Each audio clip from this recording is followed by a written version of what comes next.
Hello students, welcome to online classes ABN and PRR College of Science, Kovuru.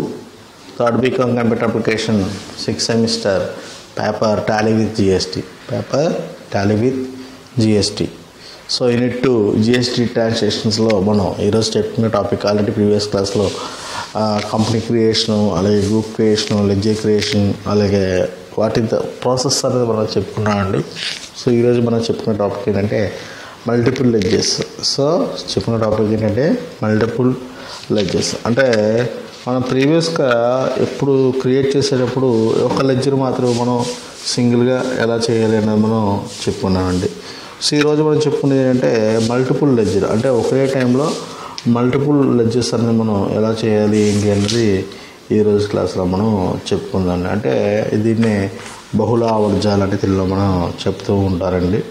అయితే ఇక్కడ ఒక్కొక్క సింగిల్గా మనం క్రియేట్ చేయాలి అంటే చాలా టైం అన్నది వేస్ట్ అవుతూ ఉంటుంది. కానీ ఒకే టైంలో ఇక్కడ మల్టిపుల్ లెడ్జెస్ అని మనం చేసుకునే అవకాశం అన్నది ఉంటుందండి. దాన్నే మల్టిపుల్ లెడ్జెస్ అని అంటారు. The computer system always make the things easy to the user. So మనకి కంప్యూటర్ అనేది చాలా ఈజీగా ఉపయోగపడుతుంది. Here also Tally is provision to create a single and multiple ledgers for the users. If you see ledgers screen, you will have two major heads of the screen. So మనకు Tally స్క్రీన్లో observe చేస్తే 2 heads అనేది create చేస్తామంటే single ledger, multiple ledger. So మనం multiple ledger చేయాలనుకున్నప్పుడు ఏం చేస్తామంటే ఈ యొక్క మల్టిపుల్ లెడ్జర్లో అనేది క్రియేట్ అని చూసారంటే ఆ క్రియేట్ అనేది మనం ఎంటర్ చేస్తాం. Single ledger means provisions of the create one ledger at the time. So single ledger అంటే ఏంటి, ఒక టైంలో ఒక లెడ్జర్ మాత్రమే మనం క్రియేట్ చేయగలం. In the earlier image you have creative single ledger 1 by 1 ఒకదాని తర్వాత ఒకటి సింగిల్ లెడ్జర్ని క్రియేట్ చేస్తాం. అదే multiple ledgers means creating all ledgers at one screen. ఒకే స్క్రీన్లో మనం మల్టిపుల్ లెడ్జర్స్ అన్ని కూడా ఒకేసారి మనం క్రియేట్ చేయవచ్చు. అలాగే create multiple ledgers creation steps following below steps. So మనం స్టెప్స్ చూసుకుంటే గేట్వే ఆఫ్ టాలీ, అకౌంట్ సెటిఫై ఎంటర్, మల్టిపుల్ లెడ్జెస్ అంటే క్రియేట్. అంటే స్క్రీన్ ఎలా వస్తుందండి, అప్పుడు ఏం చేస్తామంటే మల్టిపుల్ లెడ్జెస్ దగ్గర క్రియేట్ అని ఎంటర్ చేస్తాం. సో ఎంటర్ చేసిన స్క్రీన్ ఎలా ఓపెన్ అవుతుంది. సో అక్కడ ఏదైతే ఒక లెడ్జర్ కింద ఒకే గ్రూప్ కింద మల్టిపుల్ లెడ్జర్ చేయాలి అనుకుంటే అక్కడ ఆ గ్రూప్ తీసుకుంటాయి. ఫర్ ఎగ్జాంపుల్ ఫిక్స్డ్ అసెట్ తీసుకున్నాను అనుకోండి, ఆ వన్ చూపిస్తానని చూసారండి. ఫిక్స్డ్ అసెట్స్ అంటే కింద లెడ్జెస్ దగ్గర మొత్తం fixed asset land, building, furniture అన్నీ కూడా వర్క్స్గా టైప్ చేసుకుని అక్కడ అందరూ కూడా ఫిక్స్డ్ అసెట్ అని ఇచ్చేస్తాం. అదొక పద్ధతి. అలా కాకుండా ఇక్కడ ఆల్ ఐటమ్స్ కొట్టేసి multiple ledges purchase account, sales account, salaries, indirect expenses, rent, indirect expenses, foremen salary, direct expenses, wages, direct expenses, telephone charges, indirect expenses, received rent, indirect income, ఇలాగ అన్నీ కూడా లెడ్జెస్ ఒకసారి చేయాలంటే ఈ స్క్రీన్ అనేది open అవుతుంది. అంటే ఒకటి దగ్గర ఏం చేస్తాం, ఆల్ ఐటమ్స్ అనేది ఎంటర్ చేస్తాం. నేమ్ ఆఫ్ ద లెడ్జర్ దగ్గర ఏంటి, ఏవైతే లెడ్జెస్ తీసుకున్నామో ఆ లెడ్జెస్ ఎంటర్ చేస్తాం. అండర్ అంటే ఏంటి, సింగిల్ లెడ్జర్ దగ్గర మీకు చెప్పేసి చూసారండి. ఫర్ ఎగ్జాంపుల్ SBI తీసుకున్నాను, ఇక్కడ అండర్ దగ్గర ఏం చేస్తామంటే బ్యాంక్ అకౌంట్ అని తీసుకుంటాం. అది ఈ యొక్క మల్టిపుల్ లెడ్జర్ చేసే ప్రాసెస్ అని మనం చెప్పచ్చు. So the various options available about the screen existable in under group here to or select the name of the group under which you want to keep the ledgers. Normally if the ledgers if you value types you can select the all items. So value types on select చేసినప్పుడు all items అనేది select the list of the groups. If you want to create a ledgers under the particular group, so particular group అనేది మనం select చేసుకోవాలి. Name of the ledger, type the name of the ledger, consider the ledger. So ఏదైతే ledger అవసరమో ఆ ledger అనేది మనం అక్కడ type చేస్తాం. Under select the consider the group of the ledger. Suppose for you salaries select the direct expenses and wages select you direct expenses. So మీరు salaries అంటే type చేస్తున్నారు అనుకోండి, ఇండైరెక్ట్ ఎక్స్పెన్స్ తీసుకుంటారు. లేదు వేజెస్ తీసుకోవాలనుకుంటే డైరెక్ట్ ఎక్స్పెన్స్ అని తీసుకుంటారు. So opening balances, type the opening balance of the ledgers. If there is no balance simply press enter. So ఇటువంటి ఓపెనింగ్ బ్యాలెన్స్ లేదనుకోండి, సింపుల్గా ఏం చేస్తారు, కీబోర్డ్లో మీరు ఎంటర్ సింబల్ అనేది ఎంటర్ చేస్తారు. The cursor to be the next online in this call me computerized. In that case of you have to enter the balance in the ledger and then start the computerized accounting. Display alteration option, multiple ledgers following steps. So మనం ఈ steps multiple ledges check చేసుకోవాలి, ఏం create చేసి చూసుకోవాలంటే gateway of Tally, accounts, multiple ledges, display.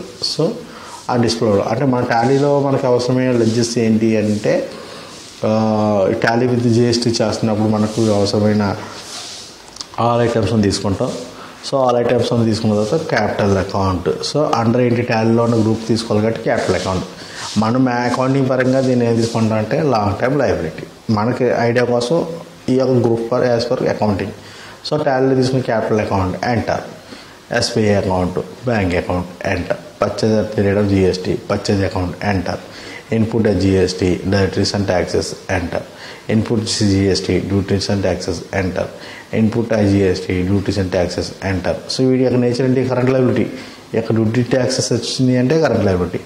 అలాగే X అనుకో అంటే ఎవరి దగ్గర మనం పర్చేజ్ చేస్తున్నాం అంటే ఆయన ఏమవుతారు మనకి సండే క్రియేటర్ కాబట్టి current liability enter, sales account direct income, output GST, duties and taxes, output CGST, duties and taxes, output IGST, duties and taxes. అంటే ఎప్పుడు డ్యూటీస్ అండ్ ట్యాక్సెస్ అన్నా కూడా కరెంట్ లయబిలిటీ అవుతుంది. అలాగే ఓయి అనుకో ఒక సేల్ చేస్తాం సండ్రీ డేటా. అంటే మనం ఒక లెడ్జర్ చేస్తున్నాము అంటే మల్టిపుల్ లెడ్జర్ చేసినా సింగిల్ లెడ్జర్ చేసినా కంపల్సరీ మనం ఓచర్స్ చేసేటప్పుడు టాలీ విత్ జిఎస్టీ చేసేటప్పుడు ఈ ఓచర్స్ చేస్తే ఈ లెడ్జెస్ అనేవి టాలీ విత్ జిఎస్టీలో చాలా అత్యవసరం. సో ఆ సందర్భంలో ఈ మల్టిపుల్ లెడ్జెస్ టైంలో కానీ సింగిల్ లెడ్జర్స్ టైంలో కానీ తప్పనిసరిగా ఈ యొక్క లెడ్జెస్ అన్నీ కూడా మనం క్రియేట్ చేయవలసిన సందర్భం అనేది ఏర్పడుతుందని మనం చెప్పచ్చండి. అంటే మల్టిపుల్ లెడ్జెస్ వల్ల ఇటువంటి సందర్భాలన్నీ కూడా మనకి ఉన్నాయని మనం చెప్పచ్చండి. అంటే వీటిని ఇలాగా ఎంటర్ చేయడం ద్వారా మనకి యూజ్ అవుతుంది. అంటే ఒకసారి మళ్ళీ చెప్తున్నాను చూడండి. సో మల్టిపుల్ లెడ్జర్ క్రియేషన్ ఏంటంటే గేట్వే ఆఫ్ టాలీ, అకౌంట్స్ ఇన్ఫై అంటే మల్టిపుల్ లెడ్జర్ అంటే క్రియేట్ అంటే స్క్రీన్లో వస్తున్నాను. గేట్వే ఆఫ్ టాలీ, అకౌంట్స్ ఇన్ఫై అంటే లెడ్జర్ అంటే సింగిల్ లెడ్జర్కి వెళ్ళకుండా మీరు ఏం చేయాలి? మల్టిపుల్ లెడ్జర్కి వెళ్తారు. సో మల్టిపుల్ లెడ్జర్లో ఏం చేస్తారు? క్రియేట్ ఎంటర్ చేస్తారు. క్రియేట్ ఎంటర్ చేసిన తర్వాత స్క్రీన్ ఎలా ఓపెన్ అవుతుందంటే ఇలా ఓపెన్ అవుతుంది. ఆ స్క్రీన్ ఓపెన్ చేసినప్పుడు న్యూ గ్రూప్ దగ్గర ఏం చేయాలంటే ఆల్ ఐటమ్స్ అనేది తీసుకుంటారు. ఆల్ ఐటమ్స్ ఎంటర్ చేస్తారు. నేమ్ లెడ్జర్ దగ్గర ఏం చేస్తారంటే ఫర్ ఎగ్జాంపుల్ పర్చేజెస్ అండర్ ఏం చేస్తుంది పర్చేజ్ అకౌంట్ ఓపెనింగ్ బ్యాలెన్స్ నీళ్ళు ఎంటర్ చేశాను. కస్టమర్ నెక్స్ట్ లైన్కి వస్తుంది. రెండోది salaries, indirect expenses, rent indirect expenses, wages direct expenses, water direct expenses. So ఇలాగా నేమ్ లెడ్జర్ ఎంటర్ చేస్తారు, అంటారు అది తీసుకుంటారు. ఓపెనింగ్ బ్యాలెన్స్ ఎంటర్ చేసుకుంటూ ఉంటారు. అలా ఎక్స్పెక్ట్ వస్తారో చూడగా ఎంటర్ చేస్తాం. లేదా ఒకసారి చెక్ చేసుకోవాలి అనుకుంటే సో డిస్ప్లేకి వెళ్ళి మీరు చెక్ చేస్తారు. సో మనకి టాలీలో టాలీ విత్ జిఎస్టీలో అవసరం లెడ్జెస్ ఏంటో ఇవన్నీ చెప్పొచ్చు. ఏంటి? Capital account, State Bank of India, purchase GST, input GST, input CGST, input IGST, X and co account, sales account, output GST, output GST, Y and co ఇలాగా కొన్ని parties తీసుకోవడం జరిగిందండి. So ఇది మల్టిపుల్ లెడ్జెస్ ప్రాసెస్ ఏంటి అంటే టాలీలో ఈ process అని మనం రాయించండి. Thank you students.